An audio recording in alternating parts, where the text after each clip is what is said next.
Hello दोस्तों, स्वागत है आपका आपके अपने यूट्यूब चैनल लाइफ जर्नी में। तो आज फिर शुरुआत करते हैं एक नई कहानी के साथ। एक राजा के दरबार में एक मंत्री था। राजा बहुत ही बुद्धिमान और दयालु था। वह गरीबों की सेवा और दान धर्म के काम में रुचि रखता था, किंतु मंत्री अत्यधिक कठोर और कुटिल स्वभाव का था। राजा के दरबार में अनेक तरह के गुणी और विद्वान आते, किंतु राजा से बिना मिले ही लौट जाते। मंत्री किसी को राजा से मिलने न देता। यदि किसी तरह राजा से उनकी मुलाकात हो जाती तो वह मंत्री उनसे उल्टे सीधे प्रश्न कर यह सिद्ध कर देता कि वह मूर्ख हैं।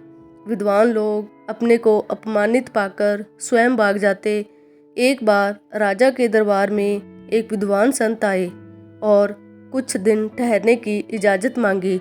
जैसा कि मंत्री की आदत थी उल्टे सीधे सवाल पूछने की, तो वह संत से बोला, यदि आप हमारे प्रश्नों के ठीक ठीक उत्तर दे सकेंगे तो आपको ठहरने दिया जाएगा। संत ने स्वीकार कर लिया। अगले दिन सभा में राजा से आज्ञा लेकर मंत्री ने संत से प्रश्न किया, आप ईश्वर को मानते हैं? वह संत बोले, हाँ बिल्कुल मानता हूँ। मंत्री ने पूछा, तो बताइए वह कहाँ रहता है? संत ने उत्तर दिया, वह तो सर्वत्र विराजमान है। मंत्री बोला, इस समय है? संत ने कहा, हाँ। मंत्री ने फिर से पूछा, अच्छा तो दिखाइए वह कहाँ है? संत सोच में पड़ गए कि अब इस मूर्ख को कैसे बताएं कि भगवान कहाँ है। फिर संत ने मंत्री से पूछा, आप ईश्वर को प्रत्यक्ष देखना चाहेंगे या ध्यान में?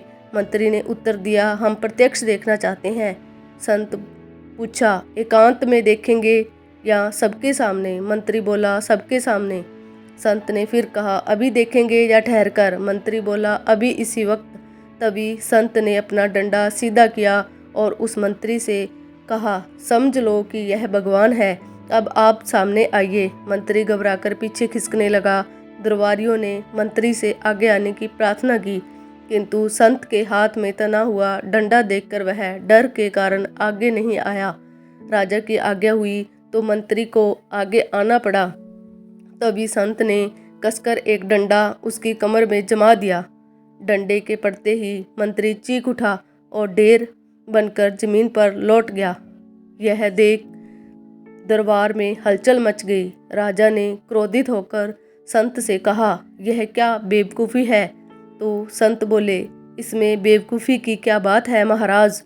राजा ने कहा, वाह खूब रही, एक तो बिना वजह डंडा जमाकर मंत्री की कमर तोड़ दी, ऊपर से पूछते हो कि क्या बेवकूफ़ी की?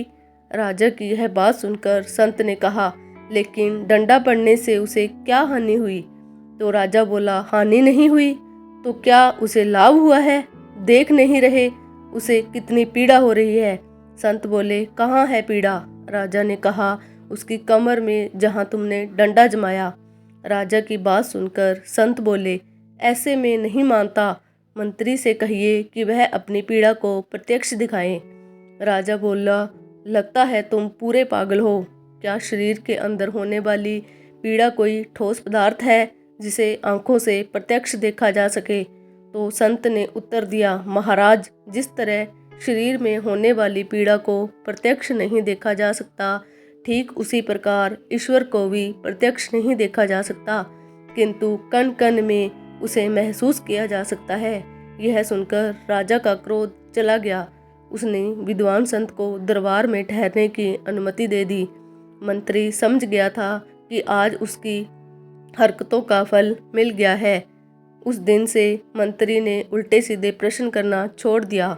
दोस्तों, यदि कोई अपने पद और रुतबे का इस्तेमाल करते हुए किसी को परेशान करता है तो एक न एक दिन उसकी करतूतों को जवाब देने वाला भी मिल जाता है। इसे कहते हैं जैसे को तैसा। आपको मेरी वीडियो कैसी लगी दोस्तों? मेरे चैनल को सब्सक्राइब